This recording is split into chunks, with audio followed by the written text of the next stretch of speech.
Alors, la Régie intermunicipale de traitement des matières résiduelles de la Gaspésie a fait une caractérisation des matières qui se retrouvent au lieu d'enfouissement technique à Gaspé, parce que dans le fond, tout ce qui est collecté pour la MRC Rocher-Percé se retrouve là. Donc, on va parler des résultats de cette caractérisation avec Laurent Gélina de la RITMRG. Bonjour. Bonjour Jean-Denis. Ça va bien? Très bien, toi? Oui, première visite dans nos studios. Oui, exactement. Bien, c'est bien, vous avez des beaux studios, content d'avoir été invité. Donc, cette caractérisation-là, vous l'avez faite en 2023. C'est pourquoi que vous avez décidé de la faire? D'abord, c'est une étude qu'on voulait conduire pour analyser finalement qu'est-ce qu'on enfouissait. Comme tu disais tantôt, tous les matières, tous les déchets qu'on produit, qu'on met dans le bac vert ou dans le bac noir à la maison, se retrouvent au lieu d'enfouissement à Gaspé. Donc, qu'on habite à Port-Daniel, à Chandler, à Grande-Rivière ou à Percé, toutes ces matières-là sont envoyées par camion au lieu d'enfouissement à Gaspé. Puis là, on se demandait un peu qu'est-ce qu'on retrouve dans ces déchets-là finalement. Donc, on a vraiment mis les deux mains dans les déchets pour examiner. Donc, il y a plusieurs camions qui sont arrivés qu'on a observés. Donc, un camion déchargeait la matière, puis aussitôt qu'il déchargeait, nous, on allait prendre un petit échantillon de ce camion-là, un 300 kilos à peu près de matière, puis on allait la chercher au hasard, aléatoirement, dans le débarquement. Puis on venait ensuite, on avait des belles installations, puis on venait défaire un peu tous les sacs à déchets, on venait les ouvrir, puis on regardait qu'est-ce qu'il y avait là-dedans. Donc, c'était très intéressant. L'objectif de faire cette caractérisation-là, c'est quoi? Bien, l'objectif, c'est d'identifier les matières qu'on enfouit. Donc, d'essayer de voir est-ce qu'on enfouit des matières recyclables, est-ce qu'on enfouit des matières organiques. Est-ce que c'est normalement, à l'enfouissement, on se dit, là, à l'enfouissement, on envoie des déchets. Mais est-ce que c'est réellement seulement des déchets? Donc, c'était l'objectif de notre étude. Puis, on voulait voir aussi dans quelle proportion on envoyait des matières recyclables ou des matières organiques, par exemple, à l'enfouissement. Puis, quelle priorité on pouvait se donner pour améliorer les choses, quelles solutions on pouvait trouver aussi pour axer peut-être nos activités de communication suite à ça. On peut voir d'ailleurs, on a le graphique, là, les matières, comme par exemple les matières organiques qui normalement devraient se retrouver au compostage, c'est quand même 37 %. Oui, 37 % exactement. Donc, c'est la matière qu'on a retrouvée au lieu d'enfouissement en plus grande proportion. On retrouve même plus de matière organique que de déchets au lieu d'enfouissement. Des vrais déchets, là, ceux qui devraient vraiment aboutir au lieu d'enfouissement. Donc, on retrouve une très grande proportion de matière organique. Puis, effectivement, c'est des matières qui devraient plutôt aller au bac brun. Puis, on le sait, dans la MRC de Rocher-Percé, c'est pas tout le monde qui utilise le bac brun forcément. Il y en a beaucoup qui l'ont eu en 2012, qui l'ont essayé, qui ont eu des petits problèmes d'odeur, de mouches, qui ont décidé, non, c'est pas pour moi le compostage, j'abandonne ça. Là, malheureusement, ce qu'on observe, c'est qu'il y a beaucoup de matière. La majorité du type de matière qu'on va retrouver au lieu d'enfouissement, c'est des matières organiques qui auraient dû aller au bac brun. Mais puis surtout, selon les données, c'est 35 % que c'est uniquement des vrais déchets. Oui, les vrais déchets. Donc, c'est près du 2/3 de tout ce qui est envoyé au lieu d'enfouissement technique qui devrait normalement être envoyé ailleurs, exactement. Recyclage, revalorisation, compost. Oui, tout à fait. Donc, c'est vraiment une minorité de ce qu'on retrouve. C'est le tiers à peu près de ce qu'on retrouve au lieu d'enfouissement qui sont des vrais déchets qui devraient vraiment aboutir là. C'est 19 % des matières qui sont des matières recyclables qu'on envoie en enfouissement. Là, on pourra détailler un petit peu après. C'est quoi les matières qu'on a retrouvées comme matières recyclables. Mais donc, on voit que c'est vraiment une minorité là, des matières qu'on envoie qui sont des vrais déchets.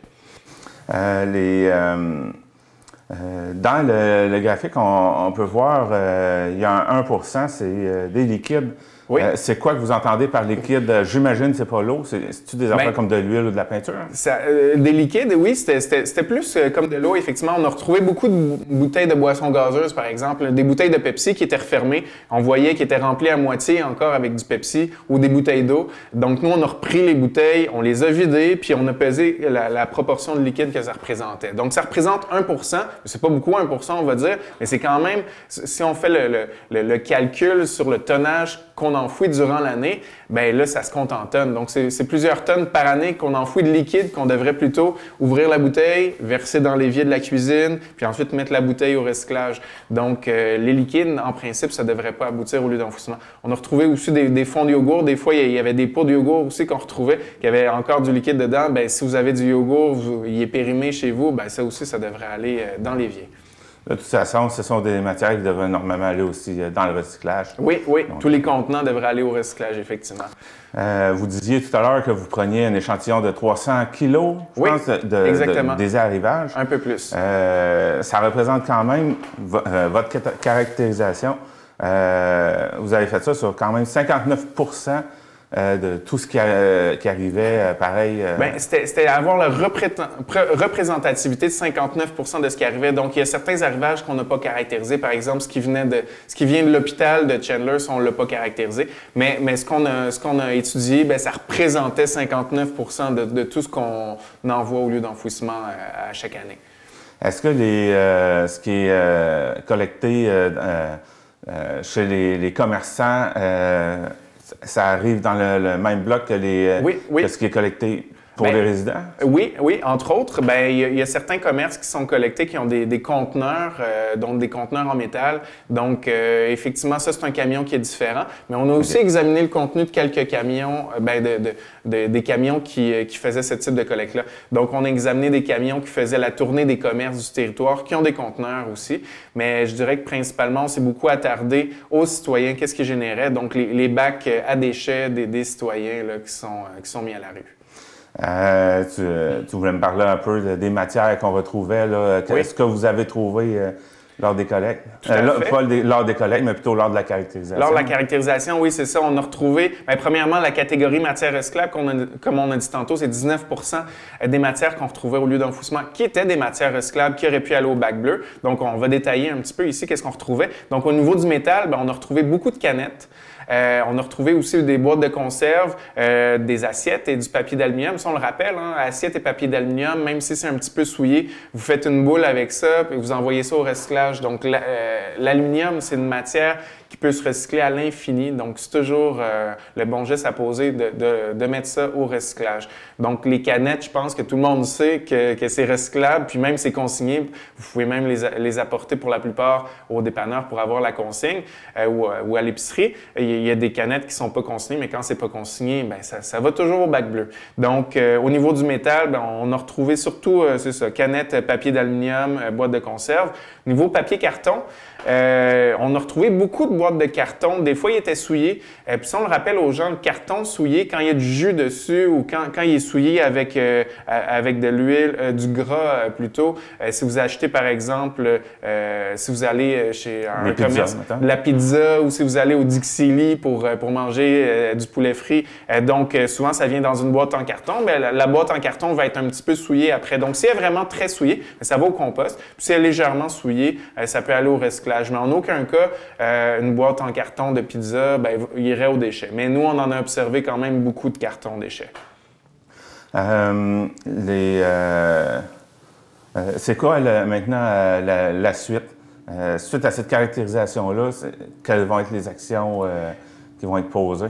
Bien, d'abord, c'est de sensibiliser les gens, comme on le fait un peu présentement, c'est de rappeler aux gens que les mouchoirs, par exemple, le papier essuie-tout, c'est toutes des matières qui vont au bac brun. Donc, au lieu de mettre ça aux déchets, il y en a beaucoup qui se disent, bah, les mouchoirs, il y a des virus là-dedans, on ne peut pas mettre ça au compost, ça va contaminer le compost. Mais non, c'est faux. Tu sais, des fois, il y a des fausses croyances aussi qu'il faut corriger. Donc, tout ce qui est mouchoir, papier essuie-tout, ça peut aller au compost. Ça, c'est un exemple, mais en général, ce qu'on souhaite faire, c'est essayer de comprendre qu'est-ce que les citoyens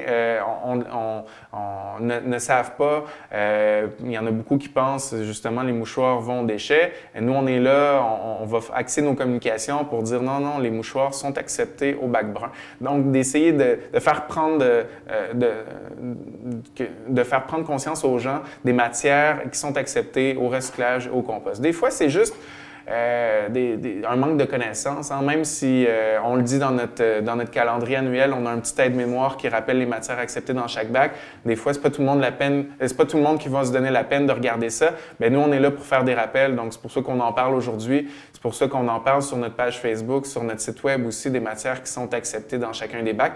C'est pour ça que c'est important pour les citoyens d'aller vérifier aussi, de regarder l'information. Des fois, on pense tout connaître, on pense savoir qu'est-ce qui va dans chacun des bacs. Finalement, en lisant notre documentation, bien, on en apprend. On ne savait pas, par exemple, que les résidus de viande, ça allait au compost ou le papier d'aluminium, ça pouvait aller au recyclage. Donc, c'est tout des petites choses, des fois, qu'on ne sait pas, mais qui font une différence au bout de la ligne.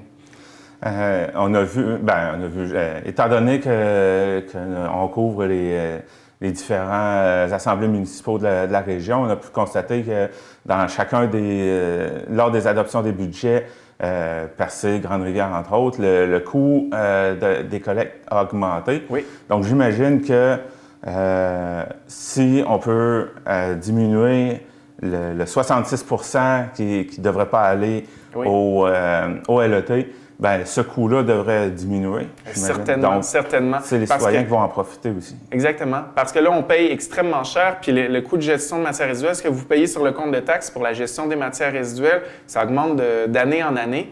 Et puis ça, et pour plusieurs raisons, il y a l'augmentation du prix du carburant, il y a les coûts de contrat aussi qui augmentent, le coût des assurances. Il y a plein de raisons. Il y a beaucoup de raisons sur lesquelles on n'a aucun contrôle, mais il y a des raisons sur lesquelles on a du contrôle, comme par exemple, justement, la quantité de matière qui est acheminée à l'enfouissement. L'enfouissement, c'est ce qui nous coûte le plus cher. Ça coûte 2 fois plus cher enfouir que de recycler ou composter. Donc, une fois qu'on sait ça, là, on se dit, ben là, on serait peut-être gagnant à essayer de composter un peu plus, à ressortir le bac. Il y en a beaucoup qui ont remisé le bac brun dans le garage, qui ne l'utilisent pas. Mais là, c'est peut-être le temps de le ressortir puis de commencer à l'utiliser. Puis là, justement, l'hiver, c'est une très bonne saison. Il n'y a pas de problème d'odeur. Donc, c'est vraiment une bonne saison pour commencer. En faisant un bon tri, ben, c'est de même qu'on est gagnant, que globalement, tout le monde, on va faire des économies puis qu'on va réussir à limiter les augmentations au niveau de la taxe de gestion de matières résiduelles qui est en augmentation depuis plusieurs années. Puis pour ce qui est du bac brun, ben, si on veut éviter les problèmes de salissage, d'odeur, tout ça, ben, j'ai vu qu'il existe des sacs qui sont vendus pour mettre à l'intérieur du bac brun. Oui. Ben, il y a des sacs, nous, on autorise seulement l'utilisation des sacs en papier. Donc, tous les sacs en papier, même, vous pouvez utiliser, à l'intérieur, vous avez un petit bac de comptoir dans la cuisine, vous pouvez faire ce qu'on appelle un petit origami du bac. Donc, de faire un petit pliage de papier, un assemblage, vous prenez des feuilles de papier puis vous pliez ça d'une certaine manière. Il y a une petite vidéo sur notre site web si vous voulez voir. Vous pouvez mettre ça dans votre petit bac de comptoir. Puis sinon, utilisez seulement une feuille de papier journal, mettre au fond du bac pour protéger le bac. Puis dans votre bac brun à l'extérieur, vous pouvez toujours utiliser des sacs en papier brun. Ça, c'est des sacs qui vont permettre effectivement de garder le bac brun propre. Donc, c'est pas plus salissant que les déchets, le compost. Il suffit d'utiliser des sacs, ou du papier journal pour garder le bac brun propre, puis ça va très bien aller. On a fait le tour de ce sujet-là?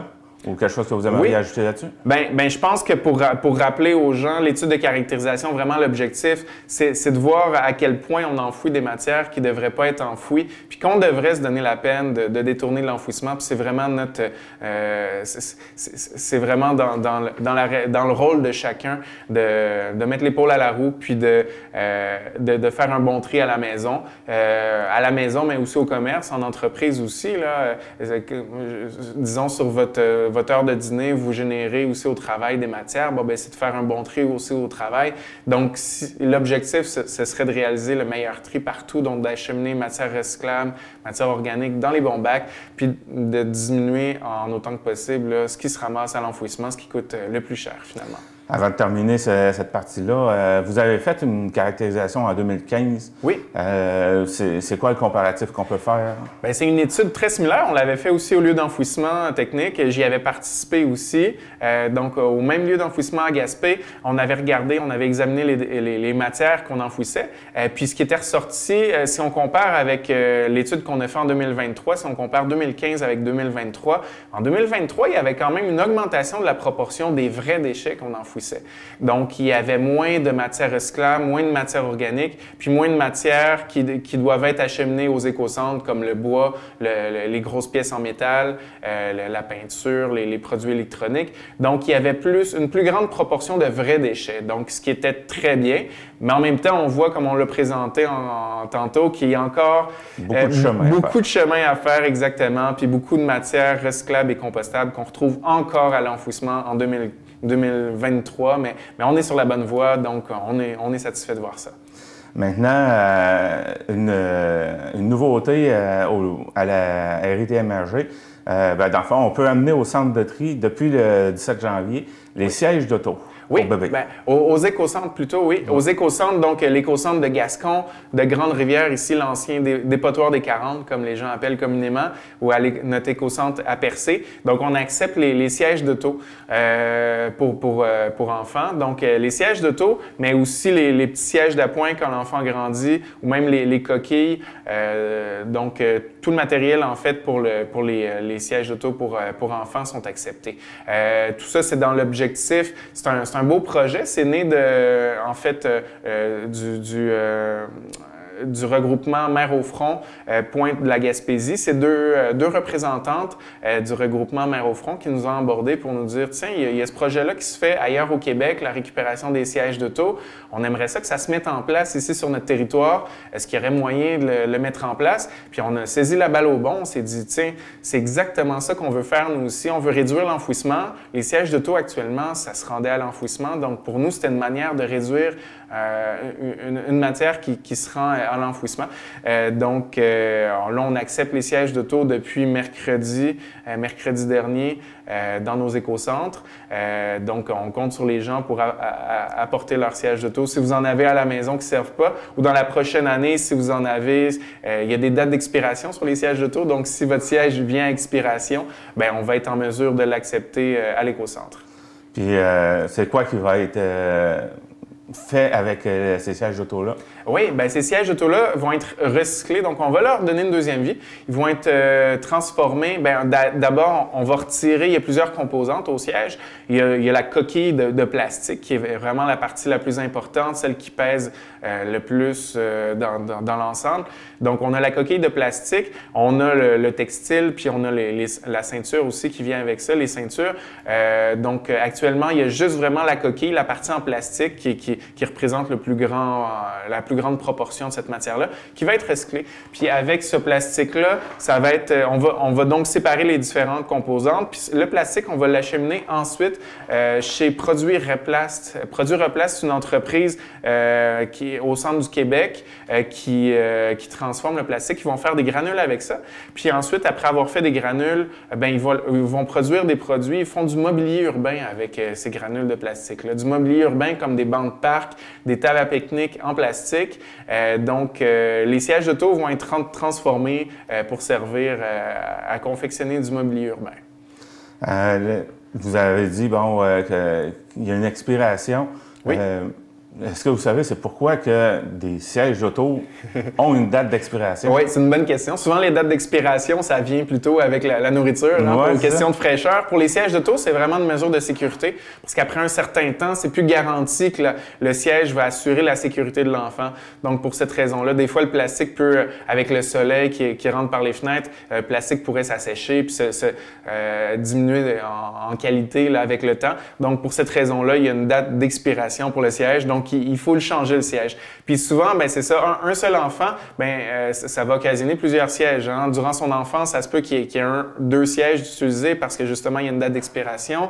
Ça se peut aussi qu'il y ait plusieurs autos, puis vous, en tant que parent, ça vous tente pas de transférer les sièges d'une auto à l'autre. Donc, vous avez déjà plusieurs sièges pour un enfant. Des fois, vous avez deux enfants aussi. Donc, ça fait beaucoup de sièges finalement qui s'accumulent dans la vie des enfants.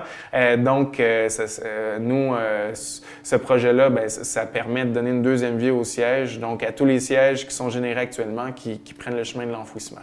On a les sièges d'auto pour bébé, les sièges d'appoint. Est-ce qu'il y a d'autres sortes de sièges qui peuvent être amenés? Il y a aussi les sièges hautes, les chaises, je veux dire, les chaises hautes comme on a dans la cuisine. On va retirer les pièces aussi de ça, tout ce qui n'est pas en plastique. Des fois, il y a des pièces en métal, on va récupérer le métal. Puis la coquille de la chaise haute, qui est en plastique, on va pouvoir la récupérer aussi. Donc, les chaises hautes en plastique, ça aussi, c'est un autre produit qu'on peut réutiliser. Si vous avez aussi là, des sièges de vélo aussi pour enfants quand l'enfant est placé en arrière dans une petite coquille spéciale à l'arrière du vélo. Ça aussi, c'est un matériel qu'on va pouvoir accepter.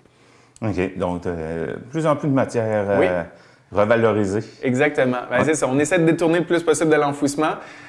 Aux écocentres, c'est 60% des matières qu'on accueille aux écocentres qui ont droit à une deuxième vie.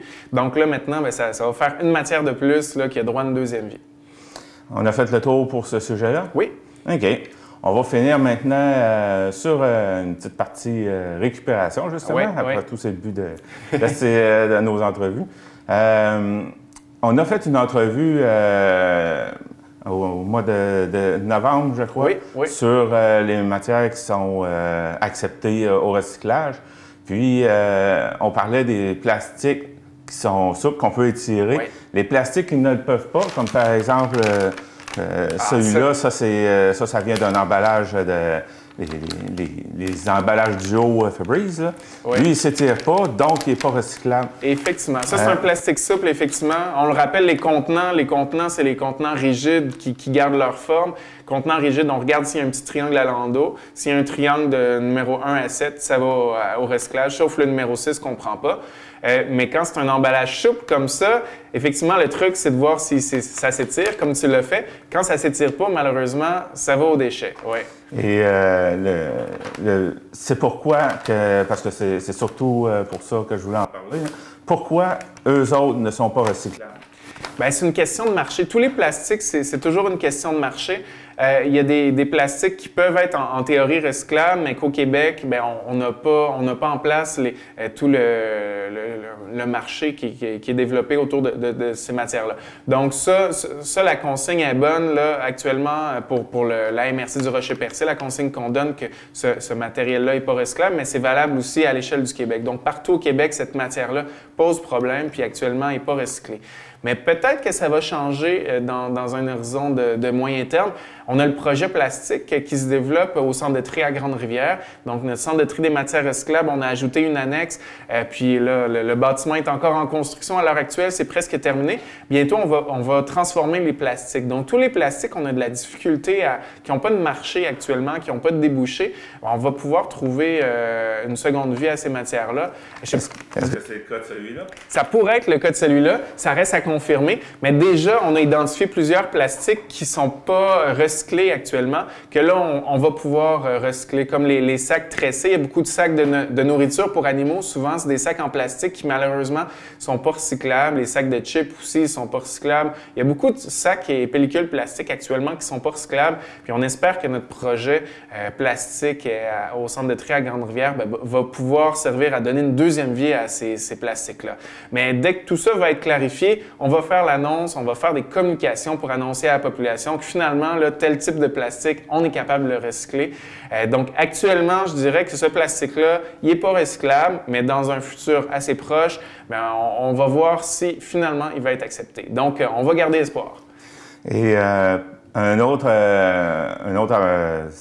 type de sac, à savoir si c'est recyclable, les sacs réutilisables, pas ceux en textile, mais eux autres qui ont, on dirait, un genre de plastique, je ne sais pas trop, là, c'est supposé être fait de matières recyclables. Est-ce qu'elles sont recyclables? Est-ce que, mettons, parce qu'elles sont Elles sont brisées ou de quoi de genre, on peut les envoyer au Bec Bleu. OK. Comme les sacs d'épicerie, par exemple, les sacs d'épicerie réutilisables? Oui, comme ceux qu'on peut retrouver chez IGA. Oui, c'est ça. Malheureusement, les sacs d'épicerie réutilisables, qui sont dits même parfois recyclables, malheureusement, au Québec, il n'y a personne qui est capable de les recycler. Ça, il faut bien faire attention parce qu'il ne faut pas toujours se fier au code qui est inscrit dessus. Encore ce matin, je voyais un emballage. J'ai acheté des raviolis hier, ça venait dans un beau plateau en plastique. Je regarde le plateau, il est écrit recyclable dessus, mais il ne l'est pas. Puis ça, c'est la même chose partout au Québec. Pour les contenants rigides, il faut vraiment regarder s'il y a un triangle avec le chiffre 1 à 7, sauf le numéro 6. Moi, il y avait un triangle, il n'y avait pas de chiffre dessus, donc moi, je savais très bien que ce n'était pas un plastique qui était recyclable. Même chose pour les emballages, les pellicules. Les pellicules comme ça, qui sont souples, il faut regarder si ça s'étire. Le truc, c'est vraiment de tenter de l'étirer. Si ça s'étire, c'est recyclable. Si ça ne s'étire pas, ça va aux déchets. OK. Je pense que ça vient conclure pas mal notre entrevue. C'est dommage pour les plastiques. On espère que ça bouge. Puis aussitôt que notre projet plastique est développé, on va pouvoir vous en dire un peu plus là, si les choses ont changé au niveau des matières acceptées. Ça va nous faire plaisir de revenir ici pour en discuter. Bien, Laurent Gélina, merci beaucoup pour votre passage en studio. Bien, merci pour l'invitation. Le restaurant Côte d'Or de Grande-Rivière, là où le plaisir de bien manger rencontre la qualité d'un service courtois. Le restaurant Côte d'Or de Grande-Rivière vous propose ses classiques qui ont su faire sa réputation au fil des ans. De son fameux poulet en passant par sa poutine légendaire et sa pizza gourmande, font du restaurant Le Côte d'Or un incontournable en Gaspésie. Nous offrons la livraison sur tout le territoire. Consultez notre page Facebook pour les heures d'ouverture.